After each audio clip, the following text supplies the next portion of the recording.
In this episode, in the pecking order of dog owners, I am not high up at all. Joey, leave that. I mean, I'm not low down. I'm not like, can't control my dog. Leave it.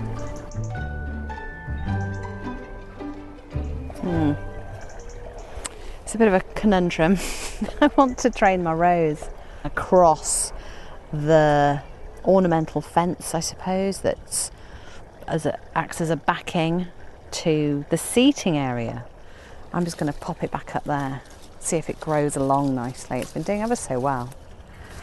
Oh, and I've got this brilliant tool. Say it's a tool. Everyone's got string, right? But that's not going to cut the mustard for this particular job. So I've got this brilliant item, which is a coil of wire, and on the top of it is this cutter, little sprung metally cutter thing. Oh, and you cut your length. Oh, and it's, as you can tell, very pleasing. Joey, hello. Leave that. Leave it. See, normally I'd be quite brusque with the dog and firm, but I don't want to come across as a shouty person. I am a shouty person, really. So anyway, he's trying to run off with a stick, which is the snipped off rose. It's not going to be very pleasant in your mouth, Joey.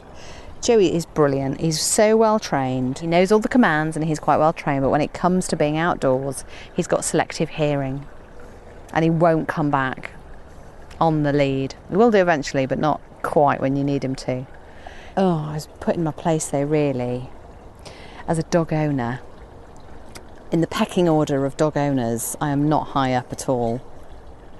By this woman I met on a dog walk today. So I was out with Joey, the Springer Spaniel, and along comes her with two very impressive spaniel-y kind of colouring, Dalmatian-y sort of size, interesting dogs. And I said, what are they? And she went, oh, they're German pointers or something like that. I was like, right. She goes, they're very rare. You've probably not heard of them.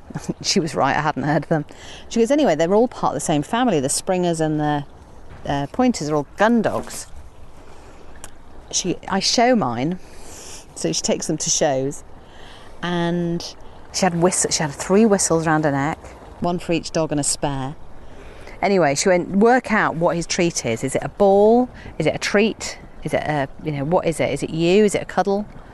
And I went, oh no, it's sticks. And she rolled her eyes and went, that's £2,000 worth of vet's bills right there if you get splinters in your mouth. Not you, the dog.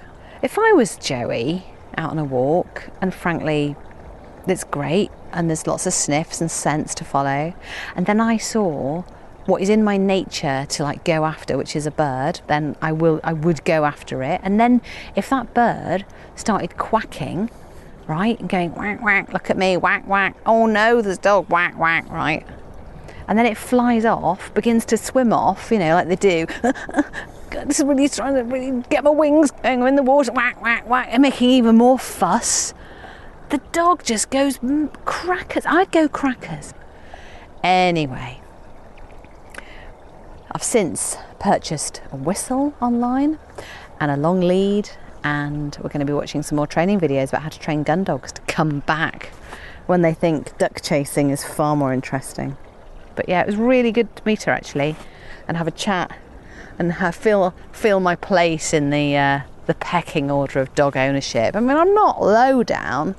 I'm not like, can't control my dog. It doesn't bark very much. He's quite sweet. But I'm not her status. No, I'm not that high status. Anyway, the rose bush is looking rosy. I keep deadheading it. And yeah, it's pretty good actually. I think the secret to it was when it first went in, I gave it a load of, that bloodfish bone meal stuff in the bottom. And I keep giving it every now and again a bit of rose feed and deadheading it regularly. So yeah, it's all right. I'm pleased with that. That's the thing, isn't it, with gardening, is that you've got to nurture. You've got to have some sort of nurturing in you. that wants to just see how things do. So I planted that a couple of years ago, and I didn't expect much. But I've been bowled over by it really, and it makes me want to do more and grow more. So yeah, we're now in a safe zone where someone can sit down and enjoy a cup of tea in the morning without being stabbed by a rose from behind. There was a bit of jeopardy before, or were they going to have their eye out if they moved in the wrong place? So now it's safe.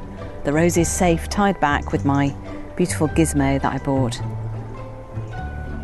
And on to the next thing.